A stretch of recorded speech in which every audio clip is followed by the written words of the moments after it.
Priangan. Dulu namanya Prianger kan. Di dalam buku ini Prianger ya kan. ini terjemahan Google harus diperbaiki sama Rusia itu bisa tembus 2 angka. Ini kan bahasa Google ya kan.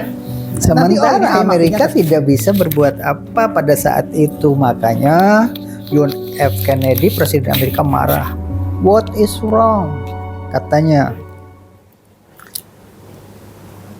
Apa yang salah dengan dunia pendidikan kita yang terjadi di dalam kelas? Kan intinya begitu. Makanya ini yang Bapak minta itu para wakasek yang harus kumpul di sini sekarang ini. Bu guru-guru bahasa ini pelengkapnya. Karena apa?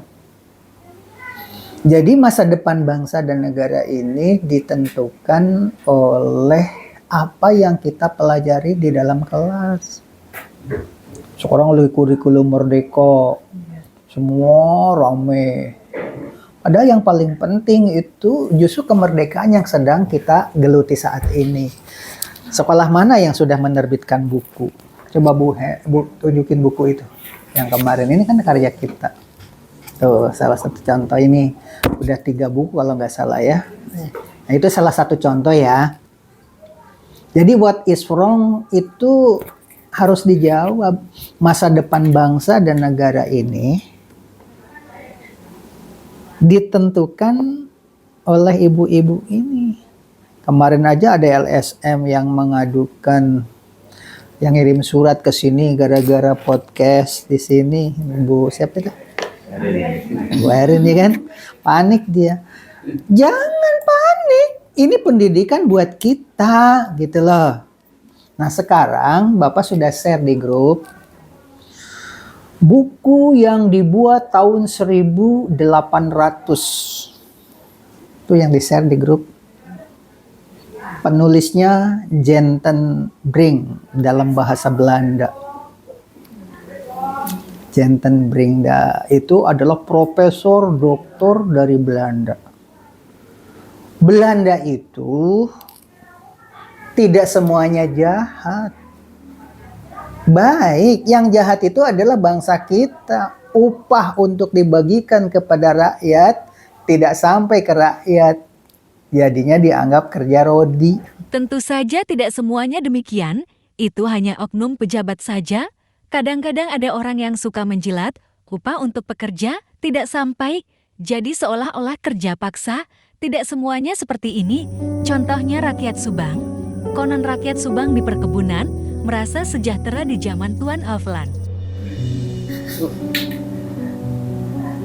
Jadi seperti pemerintahan biasa, ada pembagian keuangannya ada, distribusinya ada.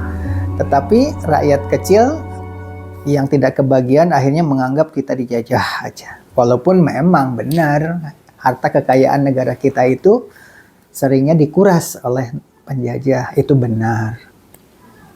Tapi tidak semua. Siapa Bu tokoh-tokoh dari Belanda yang jadi pahlawan Indonesia? De Westdekker. Siapa lagi? Banyak tokoh-tokoh Belanda itu yang dia itu membela kebenaran. Salah satu di antaranya adalah Jenten Brink yang sedang kita bahas ini. Itu tulisannya dalam bahasa Belanda. Ibu siap ngedit bahasa Belanda? Nggak sanggup ngedit. Coba ya. Karena ini mau diterbitkan. Coba ya. Coba. Panik. Jangan khawatir. Bapak sudah menerjemahkan dalam bahasa Indonesia. Dan itu buku dari Google sudah diberi keterangan. Sudah kadaluarsa masa royaltinya. Ini yang ditarik ke situ. Jadi buku yang kita terjemahkan ini yang akan diterbitkan, Google sudah memberi keterangan. Pengarangnya tidak berhak menerima royalti karena sudah kadaluarsa. Ya tahun 1800. Jadi bukunya ini tahun 1800 sekian. Makanya kemarin yang datang ke pemakaman Eyang Rangga ketemu dengan Bu Rahayu, Raden Rahayu itu dari keturunan Pajajaran. Itu ditulis oleh Profesor Dr. Jentenbrink. Pemakaman itu ada di buku yang sekarang mau kita terbitkan. Dalam waktu 1 bulan harus sudah terbit ini buku karena sudah diterjemahkan ke dalam bahasa Indonesia, tetapi harus diedit. Nah, ini saya serah terima ke ketuanya, ke direkturnya Bu Yanti. Makasih ya Pak. Iya, makasih pekerjaannya itu siap bekerja, bekerja keras ya. Oke, salah satu contoh.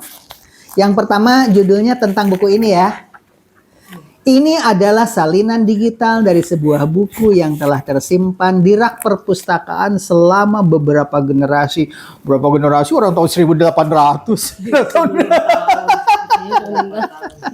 Namun kita telah dipindai dengan cermat oleh Google. Ini terjemahannya begitu, ini dalam bahasa Belanda ini. Ini terjemahannya begitu. Kami melakukan ini karena kami ingin membuat semua buku di dunia tersedia secara online. Nanti kita kejutan ya. Mungkin satu-satunya sekolah di Indonesia yang menerbitkan buku tahun 1800 dan nanti akan kita kirim ke semua perpustakaan di Indonesia ya. Buku ini sudah sangat tua sehingga hak ciptanya telah habis masa berlakunya sehingga sekarang menjadi bagian dari domain publik. Buku yang berada dalam domain publik adalah buku yang belum pernah dilindungi hak cipta, ya kan? Atau yang masa hak ciptanya telah habis masa berlakunya. Mungkin berbeda di setiap negara. Apakah suatu buku termasuk dalam domain publik? Ini kan guru bahasa ini nanti yang harus menjelaskan kepada anak-anak. Sebab ini adalah bisnis menarik. Kalau anak-anak punya buku tahun 1700, 1600 diterjemahkan, dipasangkan, disebar, diterbitkan di penerbit besar, itu masa depan cerah kan, penasaran. Bagaimana sih cara orang Belanda, Profesor Doktor mengarang buku? Para pelukis dari Belanda ketika Belanda menjajah Indonesia, ngapain para pelukis datang di Bali? Tolong camkan baik-baik ya. Ini kan guru kesenian, makanya disuruh datang. Ibu juga harus menjelaskan, dan ibu cari di buku nggak bakalan ada informasi baru ini. Ngapain? Dari Perancis, dari Jerman, dari mana-mana aku berdatangan ke Indonesia, tak ngapain? Pasti nggak bisa jawab kan? Jawabnya adalah yang mereka gambar. Ini daunnya begini, ini buahnya begini, persis, makanya alirannya naturalis. Bukan realis, naturalis. Nah, kemudian dibawa daunnya dari Indonesia ke sana, di perjalanan kan pasti mengering. Ya kan? Setelah mengering, dibawa ke Belanda, ini gambarnya. Pakai krayon atau pakai cat air, persis dengan, oh ini daun keringnya, dari sini mah kan hijau, dan di sana kan mengering. Akhirnya baru masuk ke lab. Oh ternyata ini tuh bisa untuk pengobatan penyakit malaria. Jadilah jadi pelkina, gitu. Jadi ngapain pelukis-pelukis dari luar negeri berdatangan ke Indonesia? Ada yang menggambar pohon kina, daun kina, apa teh, semua yang ada di sini itu diteliti. Makanya jadilah sains dan negara maju mereka karena rempah-rempah di Indonesia itu mahal, ya kan? Mereka yang mahal risetnya itu, gitulah. Itu untuk guru seni tuh. Nanti ke anak ceritain, ngapain sih pelukis-pelukis dari negara itu berdatangan ke Indonesia? Kita mau bangga, wes. Orang Jerman, orang Perancis itu lukisannya apa? Kita cuma bangga gitu doang. Nggak tahu mereka ngapain ke sini. Untuk menguras kekayaan negara Indonesia. Dan kita sebenarnya bukan dikuras. Karena memang bangsa kita tidak tahu bagaimana cara menjual ini. Sekarang aja teh kita tidak bisa dijual ke luar negeri, katanya dianggapnya beracun. Kan gitu? Karena riset. Nah, Ibu Direktur Media Faktanya.id ini. Nah, harus tahu nih. Jadi ketika datang orang Belanda ke Indonesia namanya Jan ten Brink, ini bukunya, terjemahannya. Dia datang ke sini langsung aja. Oh, misalkan sup kura-kura. Tuh, halaman berapa itu? Halaman kedua ya. Dia cerita begini. Jadi mereka itu datang ke sini kalau pelukis itu melukis sesuai dengan kebutuhan mereka. Kalau pengarang ngapain? Nah, informasi tentang ini apa sup kura-kura ya. Di antara banyak novel berbahasa Inggris yang kurang lebih beruntung telah memutar alur cerita dari fakta-fakta sederhana namun seringkali luar biasa tentang kehidupan pedesaan yang sepi. Oke, tidak usah dibaca semuanya, langsung aja ke intinya. Apa yang dia lihat, apa yang dia rasakan, dia tulis. Termasuk Bapak juga kaget yang dikunjungi kemarin oleh Pak Nanang, oleh teman-teman kita sana itu tidak ada di sini. Jadi yang diinjak itu tahun 1800 Profesor Dr. Jan ten Brink itu sudah menginjak itu. Gitu loh. Kita nggak sadar sekarang setelah ini. Nah itulah pentingnya menulis, Bu. Jadi anak-anak itu suruh belajar menulis. Tahun 1800 saja kita jadi tahu, Profesor Doktor dari Belanda nginjek tempat itu.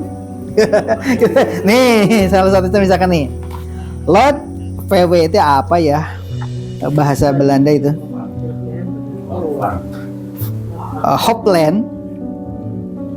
Sebagian besar di distrik pegunungan di perbatasan Preanger. Nah, kalimat Preanger itu apa? Asal mulanya Priangan. Dulu namanya Preanger kan. Di dalam buku ini Preanger ya kan?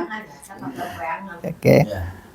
Argumen berikut akan mencoba menunjukkan bagaimana keadaan di luar kita. Maksudnya di luar Belanda kan? Bagaimana kesan keindahan alam di sana. Meski ada jaminan dari Baroness novelis Inggris seharusnya membuat kita bahagia, katanya di sana. Jadi yang dituliskan itu adalah tentang hal itu. Roti hitam judulnya. Roti tiram. Oh, roti tiram. Perjalanan itu baru saja melewati daerah terpencil. Dia jalan-jalan ya, seperti itu langsung dia tuliskan ya. Di sebelah kanan beberapa gunung berpasangan. Cahaya kini tampak jelas di cakrawala untuk pertama kalinya. Ibu, anak-anak yang kemarin pergi ke Waglo ya cerita seperti ini, seperti Profesor Dr. Jan Brink. Dan ini nanti menjadi catatan sejarah tentang tanah, tentang kepemilikan, tentang apa diungkap. Oh, jadi dulu ini adalah tanah warisan keturunan kita dari catatan ini. Keluarga-keluarga yang tidak ada jadi bisa mengklaim hak milik gitu ya. Aku ingin sekali menyambut mereka dengan sorak-sorai yang nyaring dan kepalaku yang terbuka penuh hormat. Namun aku teringat pada saat yang sama bagaimana tawa mengejek muncul dari sisiku ketika antusiasme yang sama terhadap keindahan artistik telah membawaku untuk melaksanakan niat seperti itu. Oke. Dia bercerita permulaannya begitu ya. Langsung sekarang ke tempat lokasi yang kemarin dikunjungi oleh Pak Nur Hasan dengan teman-teman ya. Langsung ambil singkatnya dulu ya. Nah, di sini ada cerita tentang lokasi itu. Nanti kalau bukunya sudah terbit, tolong oleh Bu Herlina, oleh Ibu Yentri, foto yang kemarin Pak Nanang dan kawan-kawan ketika bercerita. Ini foto Belandanya. Ini foto ketika mereka jadi kita bangga di buku itu muncul di buku tahun 1800 gitu kan, dan kita terbitkan di penerbit besar, ya kan. Ini Subang, 6 di perbatasan Preanger. Ini judulnya di bawah. Subangnya tulisannya Soebang, ya kan. Jarang sekali saya bisa menikmati panorama yang lebih indah dan tersaji di deretan villa sebelumnya di Subang. Nah, ini villa, yang dimaksud villa itu apa? Villanya itu yang kemarin waktu saya dengan Pak Nanang nyetir masuk ke dalam, namanya Wisma Karya sekarang. Keliling-keliling, ini Villa Subang ini. Terus di belakangnya, di belakang Villa Subang itu ada rumah sakit terkenal, apa namanya rumah sakit apa? Rumah sakit PPN, dan hotelnya hotel Subang Plaza. Tempel ketika tulis Subang ini bercerita tentang lokasi itu. Jadi nanti rumah sakit, foto-foto aslinya kan ada di YouTube ya. Ditempel di situ oleh Bu kan ada di sudah dibikin YouTube-nya. Jadi nanti di screenshot fotonya di situ Pak Nanang sedang keliling-keliling di hotel yang mau roboh. Ya kan? Ini ceritanya. Jadi ketika cerita ini di situ sediakan fotonya supaya anak-anak tuh seneng. Oh iya, tambah-tambah bangga lagi. Ini guru saya ini. Ada Pak Nanang di situ kan? Itu. Langit biru tak berawan, di ufuk terjauh terhalang oleh garis landai pegunungan Tambakan. Tambakan itu dari kota Subang yang ada villa yang dikunjungi Pak Nanang itu ke sebelah barat, timur, selatan, ke selatan. Nah, itu di situ daerah Tambakan dia. Nah, pegunungan Tambakan.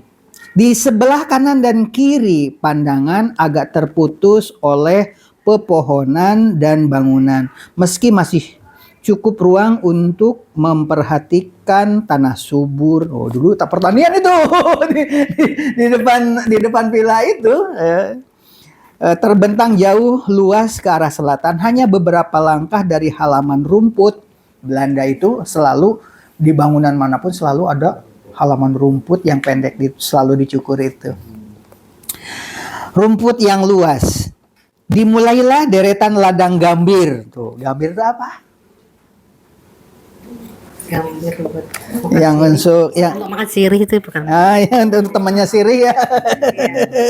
Yang hijau muda. Sekarang obat kuat ya. Itu kan. Pinang. Pinang, iya. Kita makan sirih kan itu pinang, gambir. Yang mengarah dan sekarang bisnis yang paling menggiurkan, Waglu aja lagi nanam sekarang. Jadi ternyata pinang itu harganya mahal. Setelah tahu, oh ternyata ini bisnis menggiurkan. Kita baru tahu, makanya menulis buku itu, membaca buku-buku tua itu bisa ambil manfaat. Ternyata itu harganya selangit seperti emas, ya kan? Yang mengarah ke sana oleh hamparan tanaman panili. Tuh di situ dulu bisnis panili.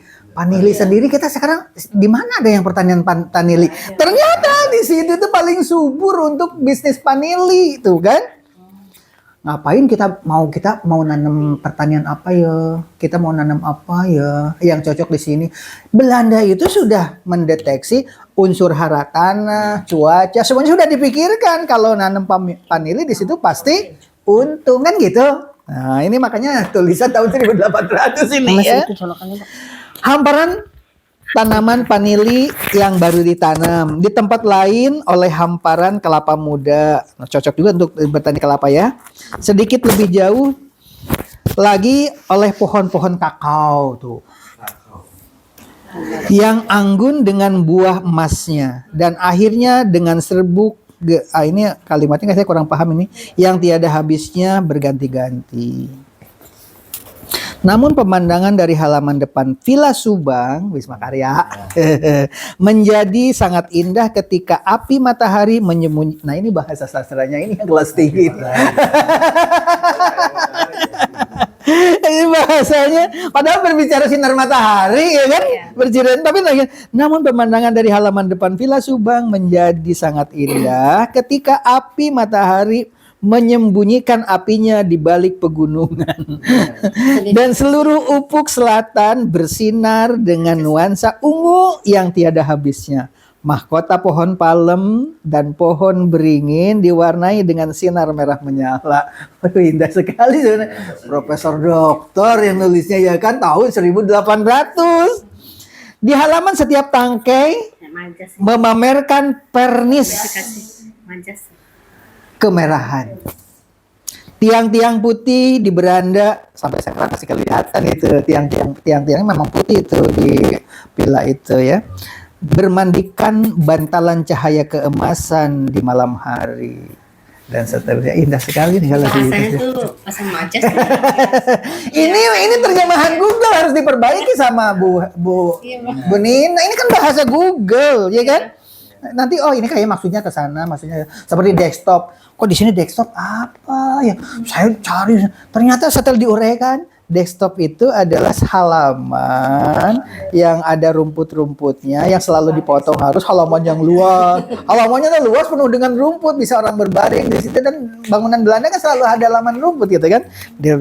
Inilah barangkali sebagai bahan gambaran berbicara nama orang, bupatinya siapa, pengelola tanah lahan di situ yang membuka pertama kali lahan untuk pertanian di daerah Cisalak, di daerah Purwakarta, di daerah Segalaherang, disebutkan semua lengkap di sini dengan nama-nama orangnya.